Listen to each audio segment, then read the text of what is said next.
about 15 turnovers a game. What can you guys do to take care of the ball in this outing? Number one, understand that. Understand that's who Marquette is. They're a pressure-oriented team. They got us with confusion the first game a little bit because they changed their zone looks and they added pressure to it, which we expected but didn't handle real well. Over the last several games, they've begun to play a lot of man-to-man defense. And again, same theme, pressuring, denying wings, making entry passes difficult. So we're going to have to, not only on the road have our composure, but against pressure have our composure.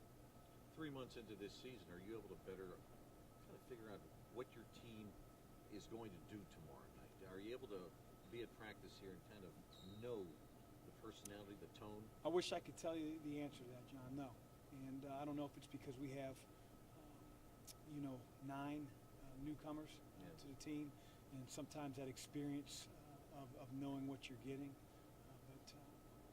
That's been the riddle with this team. I do feel like we have the potential, and we have it in us. And I think our leadership's getting better to make a run when the season matters the most. Do you think that whenever Providence gave the guys confidence to take on the road?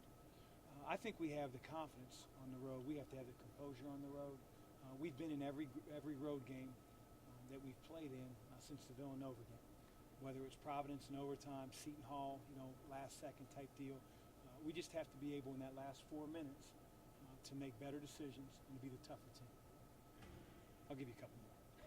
Do you anticipate Matt to be able to play his normal amount of minutes tomorrow night? I'd like to anticipate that. He's looked fine in practice. I think he's struggled with his confidence a little bit, which is ironic. He's a fifth-year senior. He's played so well his entire career. I think he'll be ready to go. And if not, next man up. We got plenty of front court guys ready to go. Teams hit lulls sometimes. Do you think now they sense the urgency as you make a run down the stretch? I think so. I sure do. Our staff sure does. This is it. This is the stretch run that puts you in the tournament or not. And you don't want to play with the weight of the world on your shoulders, but you also want to play with some type of urgency because the season doesn't really matter to some teams based on their record. And in fact, the only thing they can play for is their conference tournament, and that's not where our team is. Our team's in a spot where every game matters and every game can help us get where we want to get. One more. How much would it help D to be able to have someone come in and spell in for a few more minutes? A guy like Brandon even didn't play last game. A lot.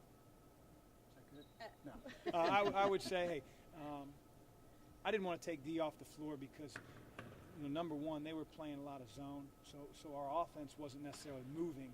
We weren't in constant motion. So felt like the minutes that he was playing weren't your normal game minutes where he's getting exhausted. The other side of it, we played the majority of the zone in the second half. So in that particular game, we wanted experience on the floor. Brandon and Larry are going to get their shots. They need to play well. They need to fill in admirably. But we're going to go with the guys down the stretch that we think can get the job done. Thanks. Thank you.